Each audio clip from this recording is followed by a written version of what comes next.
যে মেয়েটি ছোটবেলা থেকে পরিবারের ভালোবাসা পায়নি, সেই একদিন শ্বশুরবাড়ির মন জয় করতে এক শান্ত সাধারণ সংসারী বউয়ের রূপ নেয়। কিন্তু ভাগ্যের নির্মম পরিহাসে তার এই সরলতার পেছনে লুকিয়েছিল এক রক্তক্ষয়ী এবং ভয়ঙ্কর অতীত। কি এমন ঘটেছিল সেই মেয়ের অতীতে, যার কারণে এক শান্ত নম্র বউকে বাধ্য হয়ে ধারণ করতে হলো এক বিধ্বংসী ও রণচণ্ডী রূপ? অতীত যখন বর্তমানের সুখের সংসারকে চারদিক থেকে ঘিরে ধরে, তখন সে কিভাবে লড়াই করবে এক কুখ্যাত অপরাধীর সাথে? আর শেষ পর্যন্ত কি সে পারবে তার ভালোবাসার মানুষকে এবং এই পরিবারকে রক্ষা করতে? চলুন সেটাই জেনে আসি আজকের এই অসাধারণ মুভির এক্সপ্লেনেশনে। তবে চ্যানেলে নতুন হয়ে থাকলে সাবস্ক্রাইব করে রাখবেন। গল্পের শুরুতেই অনি আর স্বর্ণা দম্পতিকে একটি বাসে দেখা যায়। অনি ৩ বছর আগে নিজের পরিবারের ইচ্ছার বিরুদ্ধে গিয়ে নিজের পছন্দের মেয়ে স্বর্ণাকে বিয়ে করেছিল। এই সিদ্ধান্তের পর অনির বাড়ির লোক তার সাথে সমস্ত সম্পর্ক ছিন্ন করে দেয়। এর মাঝে দীর্ঘ ৩ বছর পর অনি তার ছোট বোনের বিয়ের খবর পেয়ে স্ত্রী স্বর্ণাকে নিয়ে বাসে করে গ্রামের বাড়ির উদ্দেশ্যে রওনা হয়। পথের মধ্যে অনি স্বর্ণাকে সান্ত্বনা দিয়ে বলে, হয়তো এতদিনে তার পরিবারের সব রাগ মুছে গেছে। তাই এক বুক আশা আর খুশির আমেজ নিয়ে দুজন বাড়িতে পৌঁছায়। এলাকায় আসা মাত্রই অনির ছোট ভাই স্বার্থ তাদের রিসিভ করে বাড়ির দিকে নিয়ে যায়। স্বার্থ পেশায় একজন পুলিশ অফিসার।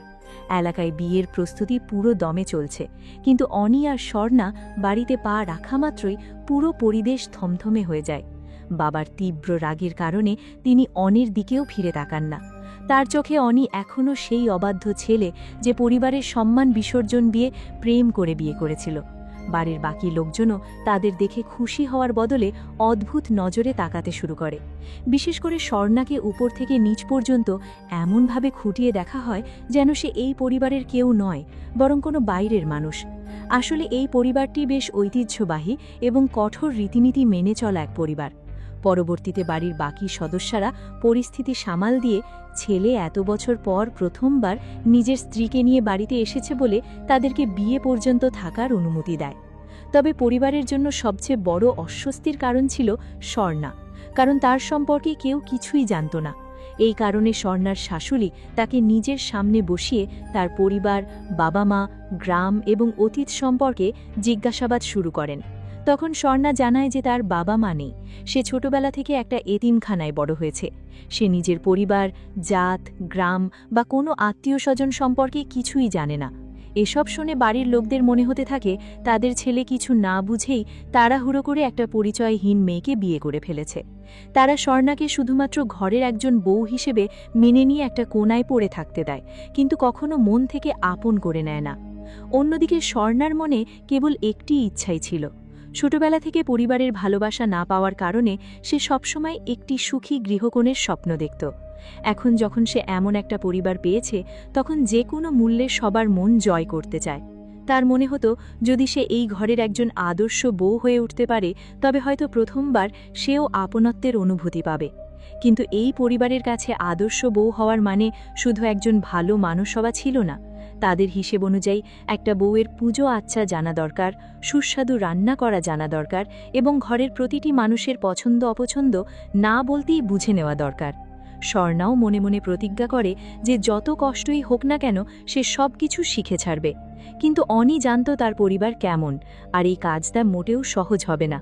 পরের দিন সকালেই পুরো পরিবারের সাথে তুলসী পুজোর সময় আসে। স্বর্ণা, ঘরের সমস্ত মহিলারা খুব নিয়মকানুন মেনে পুজো করছিলেন, কিন্তু স্বর্ণা পুজোর ব্যাপারে কিছুই জানত না। শাশুড়ি যখন তাকে আরতি করতে বলেন, মঙ্গল গীতি গাইতে বলেন এবং পুজোর আচার অনুষ্ঠান পালন করতে বলেন, তখন স্বর্ণা পুরোপুরি অস্বস্তিতে পড়ে যায়। শুধু তাই নয়, যখন সমস্ত মহিলারা নিজেদের মঙ্গলসূত্রে সিঁদুর লাগাচ্ছিলেন, তখন স্বর্ণার মনে পড়ে যায় সে নিজের মঙ্গলসূত্রটি ঘরেই ফেলে এসেছে। কোনো রকমে সে যাত্রায় স্বর্ণা পরিস্থিতি সামাল নিলেও পরিবারের চোখে তার ভাবমূর্তি আরও খারাপ হয়ে যায়। তার উপর স্বার্থর স্ত্রী আনুশোয়া ছিল সবার চোখের মণি। কারণ স্বার্থ আনুশোয়াকে সবার পছন্দে বিয়ে করে এনেছিল। এই আনুশোয়া বছরের পর বছর ধরে পুরো ঘর নিজের দায়িত্বে সামলে রেখেছে। ঘরের প্রতিটি সদস্যের পছন্দ থেকে শুরু করে পুজো এবং রান্নাঘর সব কিছুই তার হাতের ইশারায় চলত। এখন স্বর্ণা যখন নিজেকে প্রমাণ করার চেষ্টা করে, তখন স্বর্ণা এবং আনুশোয়ার মধ্যে এক অজানা প্রতিযোগিতা শুরু হয়ে যায়। স্বর্ণা যতবারই চেষ্টা করত ততবারই ব্যর্থ হতো, কারণ সে শহরে বড় হয়েছে। তাই ঐতিহ্যবাহী রীতিনীতি বা রান্নাবান্না কোনো কিছুতেই তার ধারণা বা মনোযোগ ছিল না। অন্যদিকে আনুশোয়া প্রতিবারই তার চেয়ে নিজেকে সেরা প্রমাণ করত। প্রতিদিনের এই ব্যর্থতায় স্বর্ণা ভেঙে পড়তে শুরু করে, কিন্তু হাল ছেড়ে দেওয়ার পরিবর্তে সে সিদ্ধান্ত নেয় এবার যাই হয়ে যাক না কেন সে এই পরিবারের সেরা বউ হয়ে দেখাবে।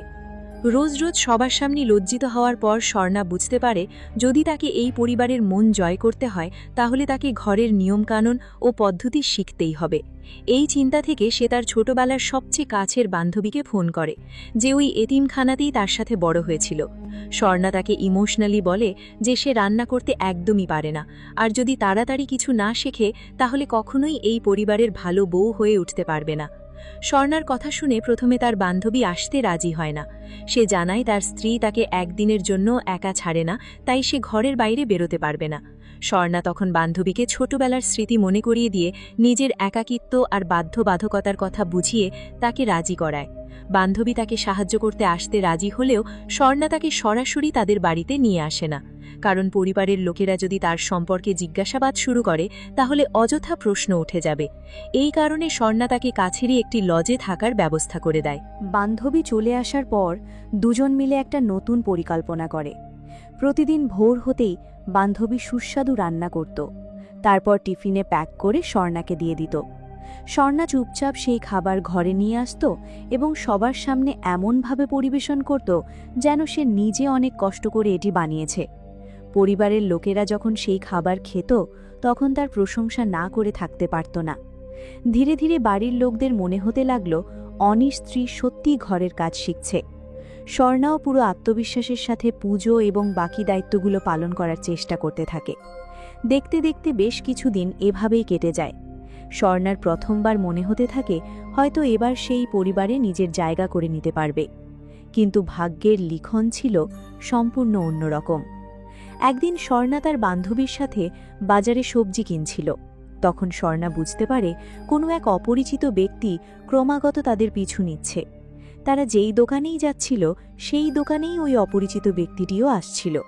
প্রথমে দুই বান্ধবী ব্যাপারটাকে স্বাভাবিক ভেবে পাত্তা দেয়নি, কিন্তু বেশ কয়েকটি গলি বদলানোর পরও যখন সেই লোকটি পিছু ছাড়ছিল না তখন স্বর্ণার সন্দেহ তীব্র হয়। স্বর্ণা ভয় না পেয়ে সরাসরি লোকটির সামনে গিয়ে দাঁড়িয়ে জিজ্ঞেস করে সে কেন তাদের পিছু নিচ্ছে। তখন সেই লোকটি স্বর্ণাকে খুব ভালো করে লক্ষ্য করে জিজ্ঞেস করে, তোমার নাম কি ঝাঁসি? এই প্রশ্নটা শোনা মাত্রই স্বর্ণার মুখের রং বদলে যায়, কিন্তু পরের মুহূর্তেই সে নিজেকে সামলে নেয়। কিছুটা রেগে গিয়ে সে বলে তার নাম ঝাঁসি নয়, এবং এর পরও যদি সে পিছু নেওয়ার চেষ্টা করে তবে তার প্রাণ চলে যাবে। স্বর্ণার এমন কঠোর এবং বিপজ্জনক রূপ দেখে তার বান্ধবী পুরোপুরি অবাক হয়ে যায়, কারণ সে এর আগে কখনো স্বর্ণার এই রূপ দেখেনি। ওদিকে সেই লোকটি সোজা জেলে বন্দী করুণা নামের এক ব্যক্তির কাছে যায়। করুণা ছিল একজন অত্যন্ত ভয়ঙ্কর অপরাধী। লোকটি করুণাকে জানায় আজকে সে এমন এক মেয়েকে দেখেছে যে হুবহু ঝাঁসির মতো দেখতে। ঝাঁসির নামটা শুনে করুণা কিছুক্ষণের জন্য একদম চুপ হয়ে যায়। তারপর বলে যদি মেয়েটা সত্যিই ঝাঁসি না হয় তবে তাকে মেরে ফেলা উচিত, কিন্তু যদি সে সত্যিই ঝাঁসি হয় তবে সাবধান থেকো, কারণ সে তোমাকে জীবিত ছাড়বে না। করুণার এই কথাতেই পরিষ্কার বোঝা যায় যে স্বর্ণা যদি ঝাঁসি হয়ে থাকে তবে সে কোনো সাধারণ নারী নয়। করুণার কথা মেনে নিয়ে সেই লোকটি আরও একবার স্বর্ণার পিছু নেমার জন্য রওনা হয়। অন্যদিকে স্বর্ণা তার বান্ধবীর সাহায্যে প্রতিদিনের মতো সকাল সকাল খাবার নিয়ে বাড়িতে পৌঁছায়। তখন তারা দুজনেই চুপিসারে টিফিন বদল করছিল। ঠিক তখনই বাইরে কোনো গাড়ি এসে থামার শব্দ পাওয়া যায়। স্বর্ণা জানালা দিয়ে উঁকি মেরে দেখা মাত্রই তার জ্ঞান হারানোর মতো অবস্থা হয়। বাড়ির পেছনে 4 জন সশস্ত্র লোক দাঁড়িয়েছিল, যাদের মাঝে বাজারে পিছু নেওয়া সেই লোকটিও উপস্থিত ছিল।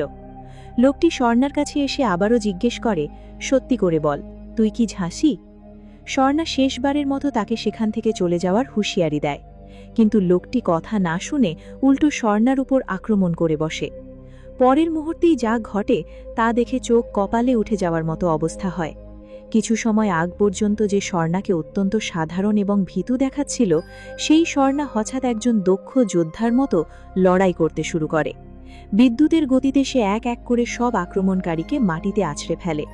তার এই লড়াই করার ধরন দেখে পরিষ্কার বোঝা যাচ্ছিল সে কোনো সাধারণ নারী নয়, বরং এমন এক নারী যার অতীতে কোনো বড় রহস্য লুকিয়ে আছে। বান্ধবীও স্বর্ণার এমন মারকুটের রূপ দেখে স্তব্ধ হয়ে যায়।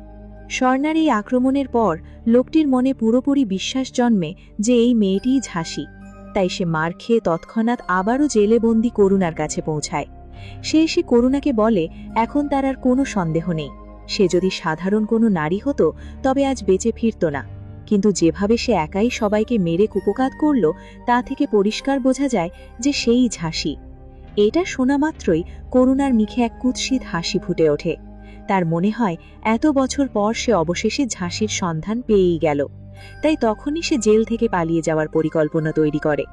জেলের ভেতরেই করুণা একজন কয়েদিকে হত্যা করায়। তারপর গ্যাস সিলিন্ডার বিস্ফোরণের এমন এক নাটক সাজায় যেন পুরো জেল প্রশাসনের মনে হয় ওই দুর্ঘটনায় ১৯ জন কয়েদি মারা গেছে। সেই সব মরদেহের তালিকায় করুণার নামও জুড়ে দেওয়া হয়। সরকারি নথিতে তাকে মৃত ঘোষণা করা হলেও বাস্তবে সে জীবিত অবস্থায় জেল থেকে পালিয়ে যায়। এদিকে স্বর্ণার বান্ধবী নিজের চোখে স্বর্ণার এই ভয়ঙ্কর রূপ দেখে ভীষণ ভয় পেয়ে যায়। সে ভয় কাঁপতে কাঁপতে জিজ্ঞেস করে, তুই আসলে কে? এত ভয়ঙ্কর লড়াই তুই কোথা থেকে শিখেছিস? স্বর্ণা বুঝতে পারে বান্ধবীর কাছ থেকে সত্য আর বেশি সময় লুকিয়ে রাখা যাবে না। তাই সে তাকে একটা নির্জন জায়গায় নিয়ে গিয়ে নিজের অতীতের সবচেয়ে বড় রহস্যটি বলতে শুরু করে। স্বর্ণা জানায় তার নাম আসলে ঝাঁসি।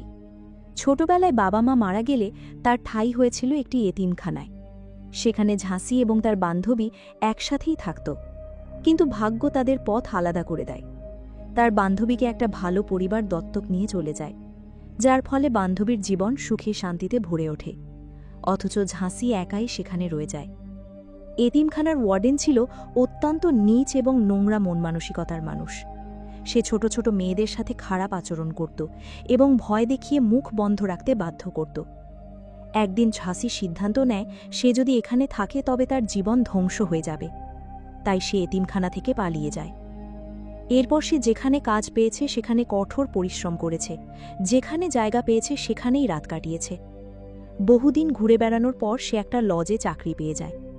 কিন্তু সেখানেও তার জীবন সহজ ছিল না। কিছু মানুষ তার উপর কুদৃষ্টি রাখত এবং প্রতিদিন তাকে হেনস্থা করত। তখনই একদিন সেই লজে কিছু মানুষ আত্মগোপন করার জন্য আসে। তারা ছিল সরকার এবং দুর্নীতিগ্রস্ত ব্যবস্থার বিরুদ্ধে লড়াই করা একটি গোপন সংগঠনের সদস্য। সেই গোপন দলে অনেক সাহসী নারীও ছিলেন। ঝাঁসি জীবনে প্রথমবার এমন নারীদের দেখেছিল যারা কাউকে ভয় পেত না এবং অন্যায়ের বিরুদ্ধে বুক ফুলিয়ে দাঁড়াত। তাদেরকে দেখে ঝাঁসির নিজের ভেতরের সুপ্ত সাহস জেগে ওঠে। ঠিক সেই সময় যখন লজের এক কর্মচারী তার শ্লীলতাহানি করার চেষ্টা করে, তখন ঝাঁসি আর চুপ করে বসে থাকেনি। চরম ক্ষোভে ফেটে পড়ে সে সেই কর্মচারীকে পিটিয়ে মেরে ফেলে একদম দুনিয়া থেকেই সরিয়ে দেয়। এই ঘটনার পর ঝাঁসি উপলব্ধি করে ভয় পেয়ে তিলে তিলে মরার চেয়ে লড়াই করে বেঁচে থাকা অনেক ভালো। এই ভাবনা থেকেই ঝাঁসি সেই গোপন সংগঠনে যোগ দেয়। এই সংগঠনের সদস্যরা জঙ্গলে বসবাস করত এবং সেখান থেকেই তারা অত্যাচারীদের বিরুদ্ধে লড়াই চালাত। প্রয়োজন অনুযায়ী তারা বিভিন্ন গ্রাম ও শহরে গিয়ে নিজেদের মিশন সম্পূর্ণ করত। সেই সংগঠনের সর্দার ছিল করুণা। ঝাঁসি দলে যোগ দেওয়ার পর করুণা নিজে তাকে সব ধরনের কঠিন প্রশিক্ষণ দিতে থাকে। সময় গড়ানোর সাথে সাথে করুণা তাকে নিজের সবচেয়ে বিশ্বস্ত ও ডান হাত বাঁধিয়ে নেয়। সে ঝাঁসিকে খালি হাতে লড়াই করা, অস্ত্র চালানো এবং যে কোনো মারাত্মক পরিস্থিতিতে নিজেকে বাঁচানোর কৌশল শেখায়। ধীরে ধীরে ঝাঁসি এতটাই চতুর ও শক্তিশালী হয়ে ওঠে যে বড় বড় গুন্ডারাও তার নাম শুনলে ভয় পেতে শুরু করে। করুণা ঝাঁসিকে নিয়ে সফলভাবে অনেক মিশন চালাতে থাকে। কিন্তু এর মাঝেই করুণার মনে ক্ষমতা আর টাকার লোভ জেগে বসে। গরিবদের পাশে দাঁড়ানোর যে আদর্শ নিয়ে সে লড়াই শুরু করেছিল, তা থেকে সে পুরোপুরি বিচ্যুত হয়ে পড়ে। দুর্নীতিবাজ সরকারি কর্মকর্তাদের কাছ থেকে বিপুল অঙ্কের টাকা নিয়ে সে তাদেরই হয়ে কাজ করতে শুরু করে, এমনকি নিজের বিশ্বস্ত সঙ্গীদেরও বলি দিতে থাকে। ঝাঁসি যখন করুণার এই আসল ও ভয়ঙ্কর রূপ জানতে পারে, তখন তার প্রতি ঝাঁসির সমস্ত শ্রদ্ধা ও বিশ্বাস ভেঙে চুরমার হয়ে যায়। তারপরেও সে নিজেকে আরও কিছুদিন মানিয়ে নেওয়ার চেষ্টা করে, কিন্তু করুণা এবার খোদ ঝাঁসির দিকেই কুদৃষ্টি দেওয়া শুরু করে এবং তাকে নিজের ইচ্ছে মতো পুতুল বানিয়ে চালানোর চেষ্টা করে। এমনটা দেখে ঝাঁসি সিদ্ধান্ত নেয়, করুণার মতো একজন লোভী ও বিপজ্জনক মানুষকে এভাবে খোলা ছেড়ে দেওয়া সমাজের জন্য সবচেয়ে বড় অপরাধ হবে। তবে ঝাঁসি এটাও জানত যে সরাসরি বিরোধিতা করলে তার নিজের প্রাণ চলে যেতে পারে। তাই সে একটি চরম ঝুঁকিপূর্ণ সিদ্ধান্ত নেয়। সে গোপনে করুণার সব অবৈধ কাজ এবং দুর্নীতির প্রমাণ জোগাড় করতে শুরু করে। বেশ কয়েক মাস সঠিক সুযোগের অপেক্ষার পর অবশেষে সে পুলিশের কাছে সব গোপন তথ্য পৌঁছে দেয়। সেই তথ্যের ভিত্তিতে পুলিশ জঙ্গলে অতর্কিত অভিযান চালিয়ে করুণাকে গ্রেপ্তার করে জেলে পাঠিয়ে দেয়। কিন্তু কেউ জানত না করুণার এই গ্রেপ্তারের পেছনে আসলে ঝাঁসিরই হাত ছিল। এই সত্য কেবল ঝাঁসি নিজেই জানত। তবে জেলে গিয়ে করুণা প্রতিজ্ঞা করে যে বিশ্বাসঘাতক তার এই হাল করেছে তাকে সে খুঁজে বের করবেই এবং একদিন তাকে উচিত শিক্ষা দেবে। এদিকে এই সুযোগের সদ্ব্যবহার করে ঝাঁসি সেই অন্ধকার জগৎ থেকে চিরকালের জন্য বেরিয়ে যায় এবং নিজেকে পুরোপুরি বদলে ফেলে।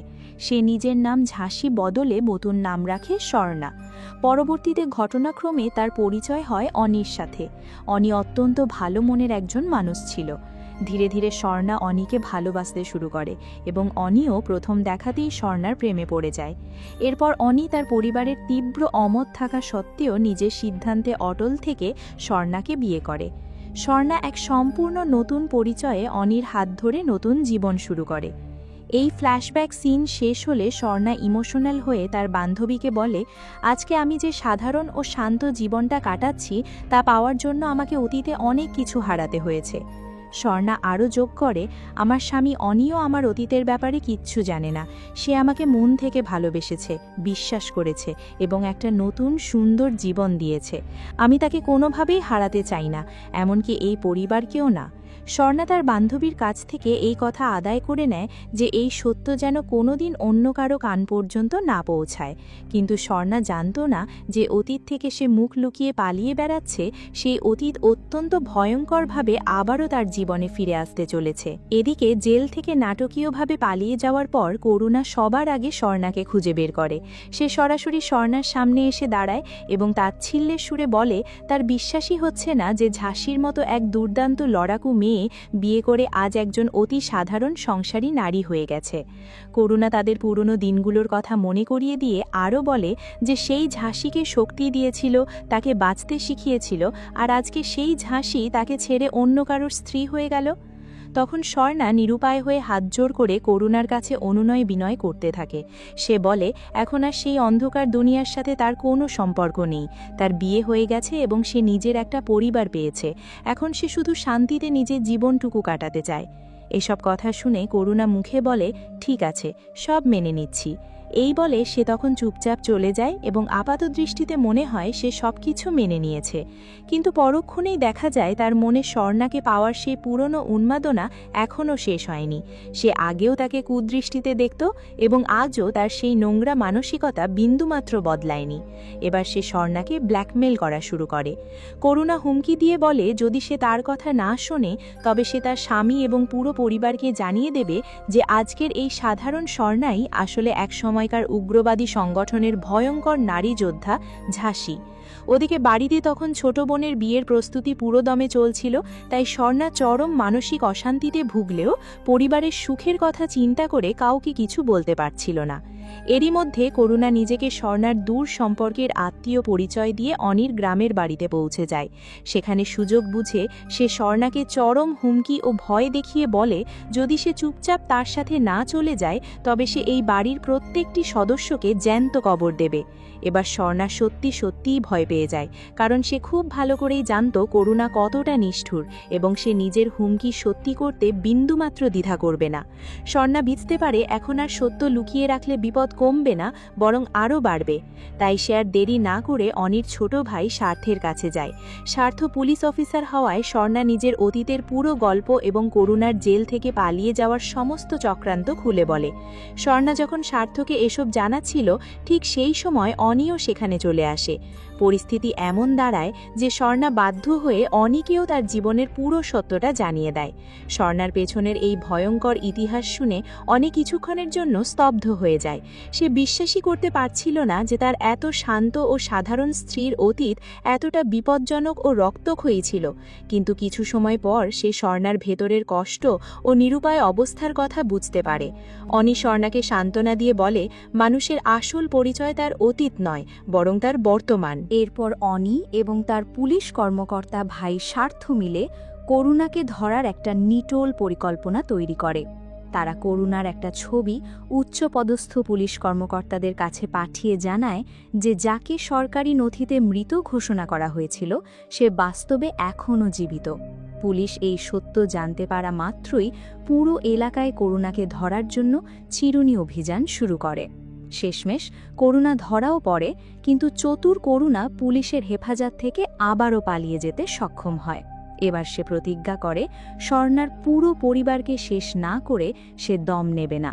এদিকে স্বর্ণা বুঝতে পারে যে এখন আর আংশিক সত্য লুকিয়ে কোনো লাভ নেই, তাই সে পুরো পরিবারকে একসাথে বসিয়ে নিজের জীবনের প্রতিটি গোপন অধ্যায় এবং করুণার আসল রূপ প্রকাশ করে দেয়।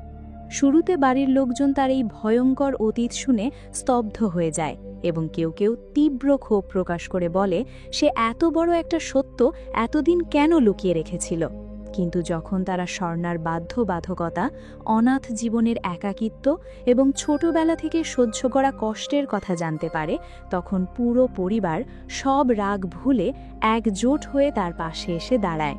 বিশেষ করে তার শাশুড়ি, যিনি আগে তাকে কোনোভাবেই মেনে নিতে পারেননি, তিনি এবার স্বর্ণাকে পরম মমতায় বুকে জড়িয়ে ধরে বলেন, তোমার অতীত যেমনই হোক না কেন, আজ থেকে তুমি এই বাড়ির সম্মানিত বউ।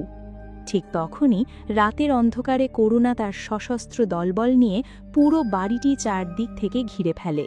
এখন আর এই লড়াইটা শুধু স্বর্ণা আর করুণার ব্যক্তিগত শত্রুতা ছিল না, বরং এটা হয়ে উঠেছিল একটা নির্দোষ পরিবারকে বাঁচানোর যুদ্ধ। স্বর্ণা তার পরিবারকে পরিষ্কার জানিয়ে দেয় সে আর কোনো অবস্থাতেই এই অপরাধীর সামনে মাথা নত করবে না। কিছুক্ষণের মধ্যেই করুণা তার দলবল নিয়ে দরজা ভেঙে বাড়ির ভেতরে ঢুকে পড়ে। করুণার হাতে ছিল ভারী বন্দুক আর চোখে শুধু প্রতিশোধের আগুন। সে বাড়িতে ঢুকে শেষবারের মতো স্বর্ণাকে বলে সে যদি এখনও তার সঙ্গে চলে যেতে রাজি হয় তবে বাকিদের প্রাণ ভিক্ষা দেওয়া হবে। কিন্তু স্বর্ণা ভয় পাওয়ার পাত্রী ছিল না। সে শক্ত হয়ে দাঁড়িয়ে স্পষ্টভাবে জানিয়ে দেয় যে সে কোথাও যাবে না। এতে করুণা চরম ক্ষিপ্ত হয়ে ওঠে এবং পরের মুহূর্তেই দুই পক্ষ থেকে তুমুল গুলি চলা শুরু হয়। পুরো বাড়িটি মুহূর্তের মধ্যেই একটি রণক্ষেত্রে পরিণত হয়।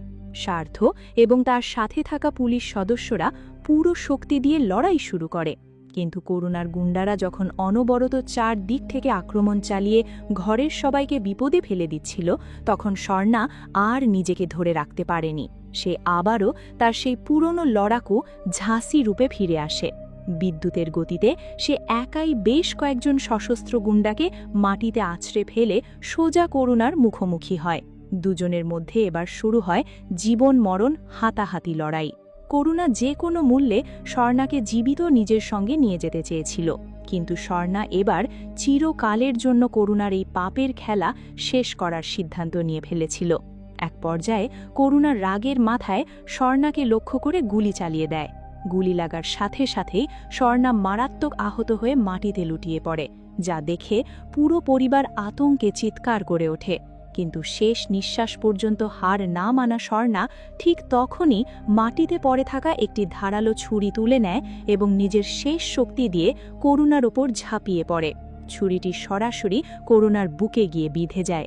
কিছুক্ষণের মধ্যেই করুণা মাটিতে লুটিয়ে পড়ে এবং সেখানেই তার মৃত্যু হয়ে যায়। আর তার সাথে সাথেই তার দীর্ঘদিনের সন্ত্রাসের রাজত্ব চিরকালের জন্য শেষ হয়ে যায়। এরপর অনি এবং পরিবারের সবাই মিলে দ্রুত রক্তাক্ত ও অচেতন স্বর্ণাকে হাসপাতালে নিয়ে যায়। সময়মত উন্নত চিকিৎসা পাওয়ায় স্বর্ণা নিশ্চিত মৃত্যুর হাত থেকে প্রাণে বেঁচে ফেরে। করুণার মৃত্যুর সাথে সাথেই স্বর্ণার জীবনের সবচেয়ে বড় ভয় ও অতীতের কালো ছায়া চিরতরে দূর হয়ে যায়। সবচেয়ে বড় বিষয় ছিল যে পরিবার একসময় তাকে মন থেকে মেনে নিতেও দ্বিধা করছিল, আজ সেই পরিবারই তার পাশে পাথরের মতো শক্ত ঢাল হয়ে দাঁড়িয়েছিল। হাসপাতাল থেকে সুস্থ হয়ে বাড়ি ফেরার পর শাশুড়ি তাকে আবারও বুকে জড়িয়ে ধরে বলেন, মানুষের পরিচয় তার অতীত দিয়ে নয়, বরং তার বর্তমানের ত্যাগ ও কাজ দিয়ে হয়। কিছুদিন পর স্বর্ণা পুরোপুরি সুস্থ হয়ে ঘরের সব দায়িত্ব নিজের কাঁধে তুলে নেয় এবং নিজেকে এই বাড়ির একজন আদর্শ ও যোগ্য বউ হিসেবে প্রমাণ করে। যে সম্মান, ভালোবাসা ও আপনজন পাওয়ার স্বপ্ন স্বর্ণা ছোটবেলা থেকে দেখে আসছিল, অবশেষে সে তা নিজের বীরত্ব দিয়ে অর্জন করে নেয়। আর এই সুন্দর ও স্বস্তির সমাপ্তির মধ্য দিয়েই গল্পটি শেষ হয়। তো মুভিটির কাহিনী কেমন লাগলো সেটি কিন্তু অবশ্যই কমেন্টে জানাবেন, আর চ্যানেলে নতুন হয়ে থাকলে সাবস্ক্রাইব করে রাখবেন।